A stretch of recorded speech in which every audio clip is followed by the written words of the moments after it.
Voyager solo ne veut pas dire être condamné à la solitude. What's up les girls, bienvenue sur Challenge ta vie, je suis Sarah Imbert, votre coach experte en confiance en soi grâce à la puissance du voyage transformationnel. Bienvenue dans cette nouvelle vidéo. Si vous ne faites pas encore partie de la communauté, je vous invite à vous abonner dès maintenant pour ne rater aucune de mes vidéos. Également, si vous voulez aller encore plus loin que ce contenu, que vous voulez vraiment me faire part de votre situation, que vous aimeriez vraiment devenir des femmes davantage fortes, indépendantes et confiantes grâce à des outils de coaching, grâce à du voyage, n'hésitez pas à cliquer sur le lien en description et remplir le petit formulaire que je vous demande pour prendre connaissance de votre situation et voir avec l'équipe ce qu'on peut vous proposer. Revenons à notre sujet de vidéo. J'adore cette vidéo. J'ai déjà dit plus tôt dans la semaine que justement j'allais développer le côté voyage solo sans être solo. Et donc, c'est ce que je vais faire dès maintenant.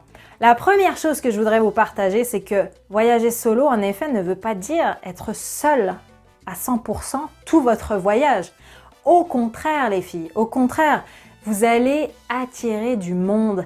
Plus vous êtes seul, plus les gens vont avoir envie de venir vers vous. C'est tout à fait normal, c'est humain. En fait, le minimum de personnes qui restent, entre guillemets, sur cette terre avec de l'humanité va s'intéresser beaucoup plus à la personne qui est seule qu'à un groupe de personnes.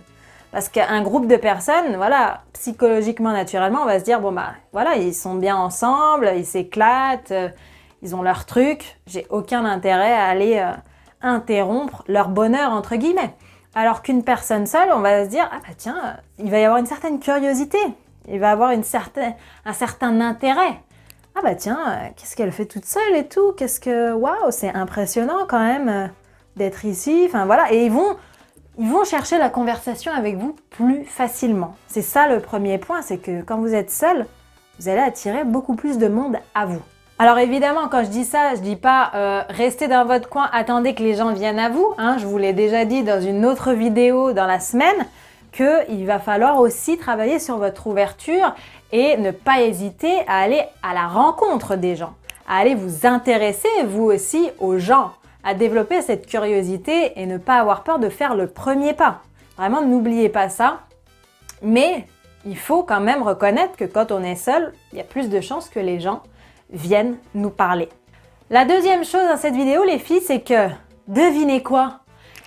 Il n'y a pas que vous qui attendez que quelqu'un vienne lui parler. Il y en a plein maintenant de voyageurs solo, de voyageuses solo qui n'attendent qu'une chose, c'est justement qu'on vienne leur parler. Donc, ce qui revient à ce que je viens de dire, n'hésitez pas à aller parler à des personnes seules également, à des personnes qui voyagent comme vous. Si vous êtes dans une auberge de jeunesse, que je vous ai également dit dans une vidéo précédente de cette semaine, vous allez forcément voir des voyageurs, des voyageuses en sac à dos. Et l'idée, c'est justement d'identifier ça et d'aller taper la causette. D'aller taper la causette comment? Simple. Hey, ça fait longtemps que tu es dans cet hostel? Ah ok, et ça se passe bien et tout, tu comptes encore rester combien de temps? Ah ok, et qu'est-ce que t'as vu par ici? T'as des choses à me conseiller? Vous voyez, c'est naturel, pur, dur, précis, pragmatique. Du moment que vous restez pragmatique, les gens vont vous répondre, peut-être qu'ils vont être sceptiques à la première question, comme n'importe quel humain qui se méfie, mais après, ça va être pragmatique et du coup, ça va dérouler naturellement. Et qui sait, peut-être qu'à la fin de la conversation, vous allez boire un verre ensemble, vous allez peut-être aller en boîte ensemble, vous allez peut-être vous programmer une croisière ensemble. Enfin voilà, vous savez même pas derrière ce que ça peut engendrer. Je peux vous dire que moi, j'ai eu des sacrées histoires comme ça. Enfin, la troisième clé, les filles, c'est que n'hésitez pas à prendre part à des activités de groupe. Des activités de groupe pour augmenter vos chances de rencontrer du monde, de tisser des liens, de vivre des aventures en compagnie. Des voyages solo organisés, ça existe. Ça va faire d'ailleurs l'objet d'une vidéo plus tard, mais vraiment des voyages solo organisés, ça vous permet de vivre des émotions entourées.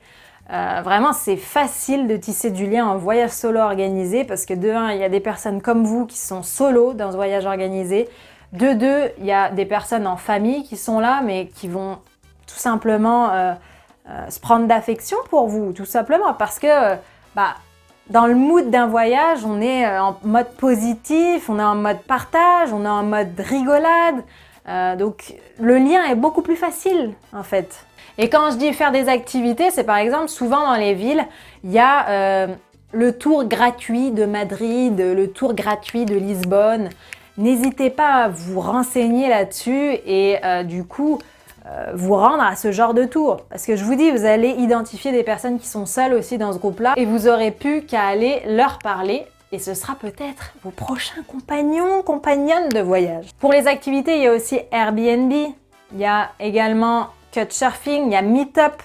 Vraiment, il y a plein de choses qui font qu'aujourd'hui, personnellement, je voyage solo, mais je sais que quand j'arrive dans une ville, je check directement le soir, est-ce qu'il y a un rassemblement, est-ce qu'il y a un meeting, est-ce qu'il y a un événement, le lendemain ou le surlendemain, est-ce qu'il y a d'autres choses et je me joins à n'importe quel groupe en fait. C'est devenu naturel chez moi et c'est génial parce que je fais des rencontres incroyables qui changent ma vie tous les mois, tous les ans. Donc c'est vraiment puissant. Honnêtement, c'est puissant. Voilà les filles, j'espère que du coup vous avez une autre idée du voyage solo après cette vidéo. Vraiment, sautez le pas, allez-y, allez vivre votre aventure de vie. Si vous voulez être accompagné dans cette aventure de vie, n'hésitez pas à remplir le formulaire une nouvelle fois en description. Et moi, j'ai juste une chose à vous dire, croyez en vous, croyez en nous, croyez en eux.